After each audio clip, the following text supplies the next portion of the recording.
So Baby Shark, along with this particular preschool video, We're Going on a Bear Hunt, are two of the most popular videos for 6 on down in age levels. And what makes these two videos both fabulous and annoying is the repetition, the words that are being said over and over and over again, and the colorfulness of the videos themselves.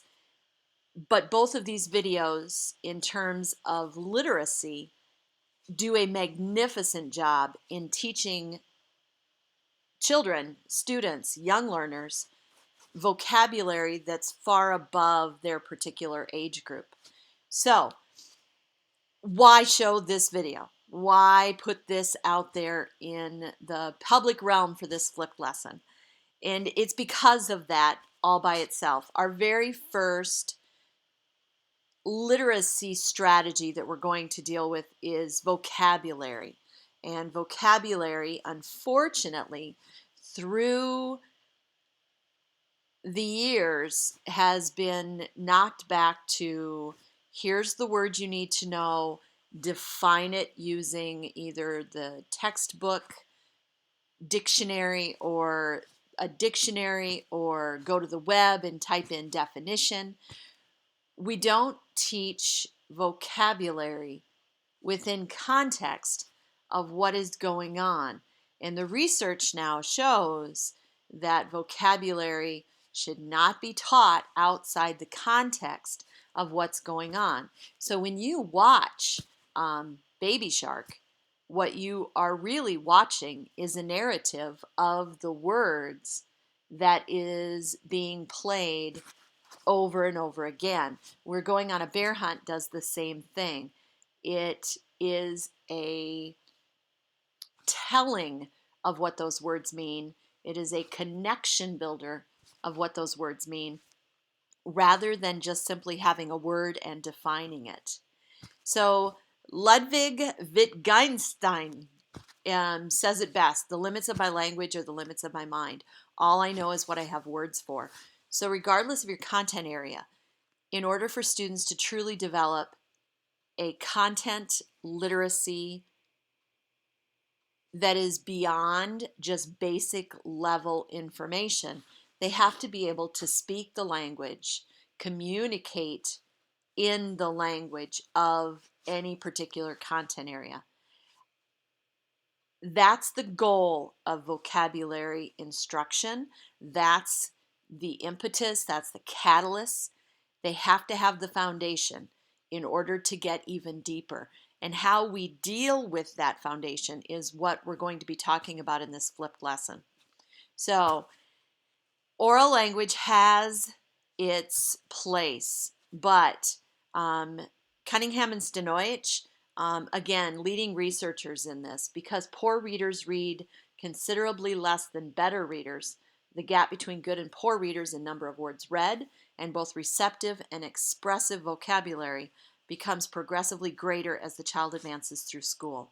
So basically what Cunningham is saying is that if the students, if the learners don't know the basic language, the gap in understanding grows as they get deeper into the content and as they age. And this is a key indicator at about middle school of the high flyers in the classroom and the low flyers in the classroom. A lot of times you can indicate it, you can identify it based upon whether or not they are good readers or bad readers, but it's bigger than that. It's more than just reading. It's whether or not they can speak the language of the content that is being spoken and taught. So this is what we're going to be dealing with. And your very first lesson that you're going to be creating is going to be a vocabulary lesson. It's going to be identifying that literacy of a vocab word, because there is a strong relationship between knowledge, vocab knowledge, and content literacy. For example, I'm going to use football as an example here because I get football, but I don't know all the terminology.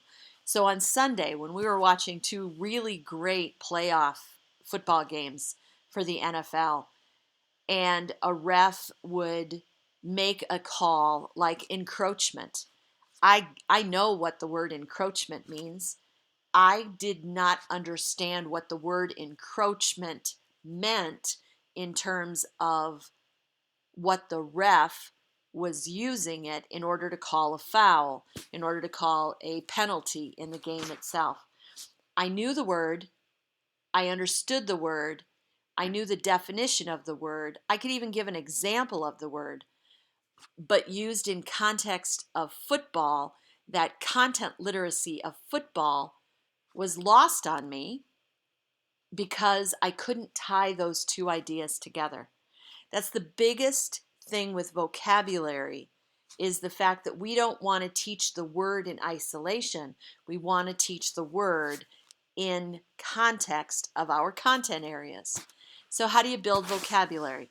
It's easier than you think it is. First of all, we have to give them words that are in a number that is doable for any of our students to do. Oftentimes we'll give them 10 or 15 words in any particular unit that they need to learn. Students, depending upon their age group, cannot learn and understand the number of words that we are traditionally giving them to learn in any given year. We have to give them a number of words that they can manage to continue to use, not just learn for the moment. We also have to have them make connections with the words themselves. Sometimes the easiest way to do that is to break those words down, prefixes, suffixes, the roots of those particular words, because what you're going to find out is that words are often used over and over again in different content areas, mean different things, but have that same prefix and suffix. And sometimes they can start to identify what a word means simply by knowing those things. And number 3 here, they have to participate actively and accountably in that vocabulary instruction.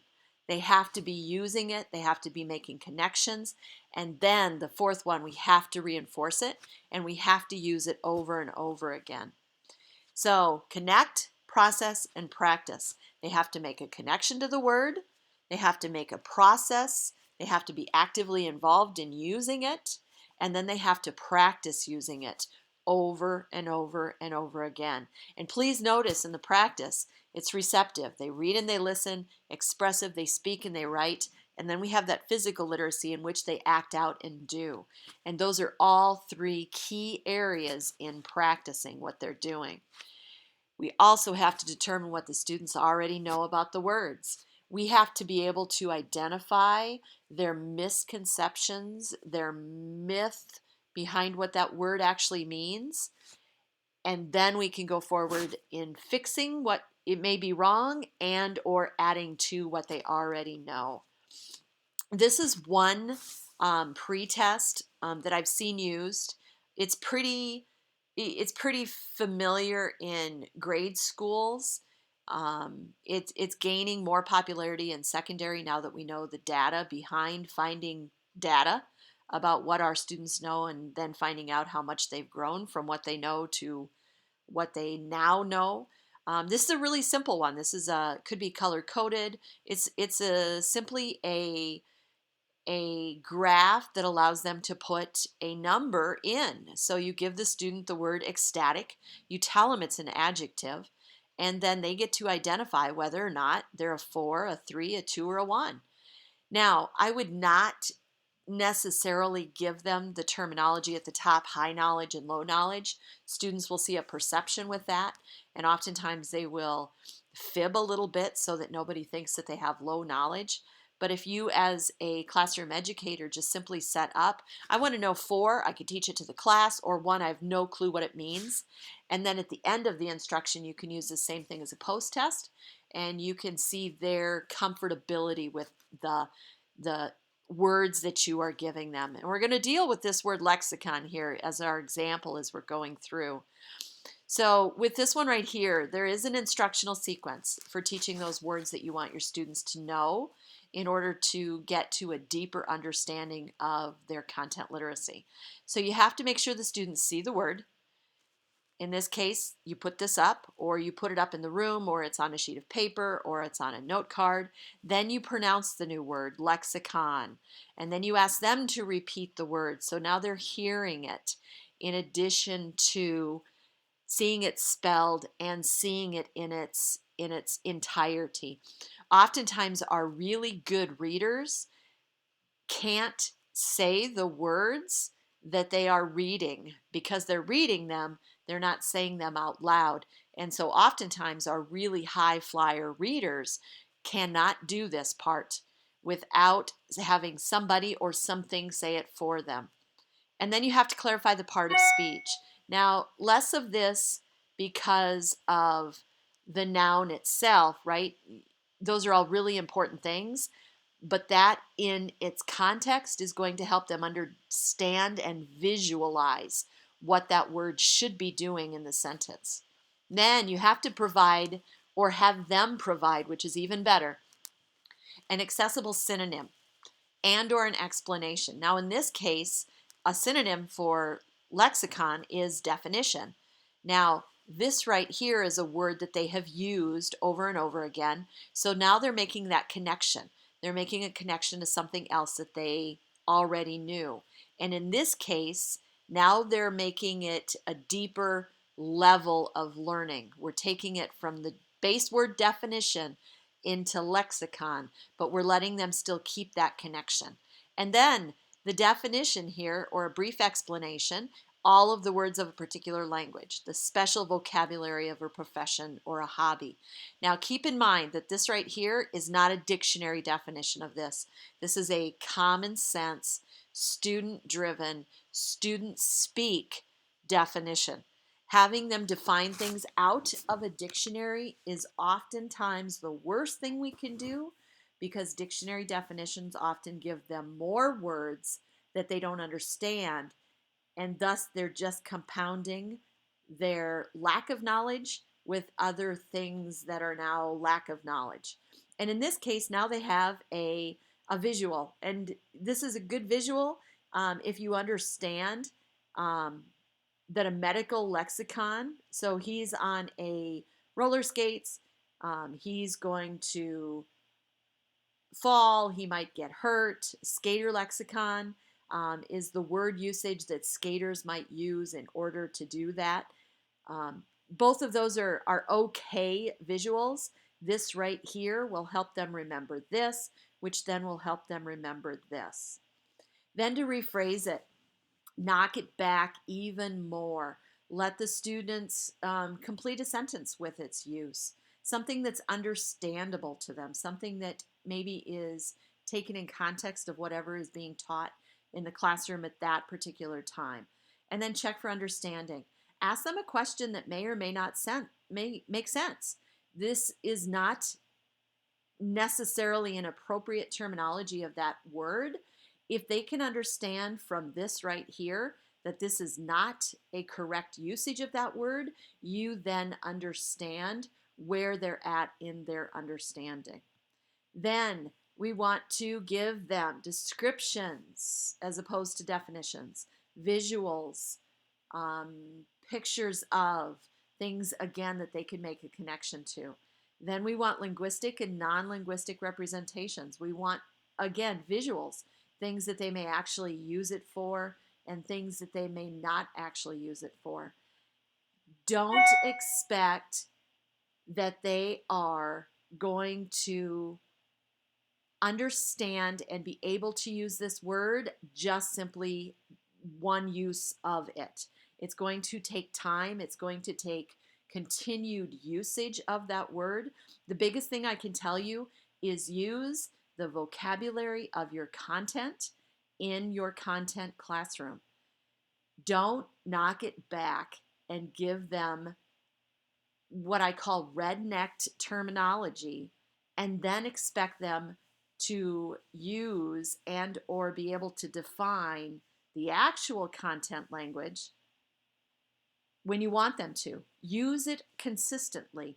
If you use the language, they will use the language. The more they interact with those words, the quicker they learn it, the more depth that they gain by learning it.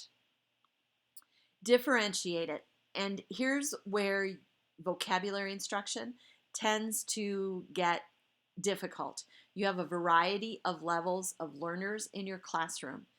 First, expect all learners in your classroom to learn the same words, but scaffold their learning keys. And again, I'm going to give you an example here. This is a way that a student could take notes depending upon their level. This one right here would be a lower level learner. You are basically giving them information in its contextual format, but you are giving it all to them. If you have higher level learners, you can leave some of the information out, the completion type things. And if you have ways that you need to, as those learners begin to learn the words, this is a weaning from that scaffold. These are just 3 different things that you can do in order to differentiate this note-taking guide to learning any particular word or vocabulary context in your area. So here's what you need to do when you want to learn vocab. Don't just look at the bolded words in your textbook. Don't just look at a pre-formatted list by somebody on Teachers Pay Teachers. Really, truly go to those words that make the understanding of your content have the most meaning and that are needing to be learned for the long term. Are these words that are encountered frequently? Do they have connections to other words that they need to learn as well? That academic vocabulary tends to get away from us, tends to be where we want them to learn all words in the dictionary for our content, and we want them to know that every single year. And it's an unrealistic expectation. This one right here, what is vital to their understanding, their self-education, their advocacy for their own understanding of the vocab and the content area that you are teaching. This right here, I'll let you click on this and you can play with this a little bit. This is a great list of words that are used over and over and over and over again in academic circles. These are those words that our textbooks use, that curriculum guides will use over and over and over again. This is a big 500, I think there's 560 in this list of words that occur frequently over and over again. This is a good list to teach them for the root words so that they can understand more words as they go along. All right, so now for the fun. In your D2L email, I sent you each a word. And the first thing that some of you probably did when you looked at that word is you said, that's not a word, it's a typo, it must have auto-corrected. All of those things would be incorrect, except for the fact that I have given you words that are not words. If you go to a dictionary or you go to the internet and you try to define those letters that are put together to create a word, you will not be able to find them. That is intentional on my part. I wanted you to be in a spot that your students are often in. You have a word that you now need to, as a learner, define, figure out the meaning of, place contextual idea into in order to teach it to your colleagues. Now, that's not as impossible as you think it might be. I want you to look at all of these words on this page. The only reason that a word like discuss has meaning is because our society, our linguistics, our word usage has been attributed to this. We have defined this word. We have made discuss as a word itself, something that it actually means. This would not have any meaning if we did not attribute a meaning to it. So you're going to, in those words that I sent out to you, attribute meaning to that word.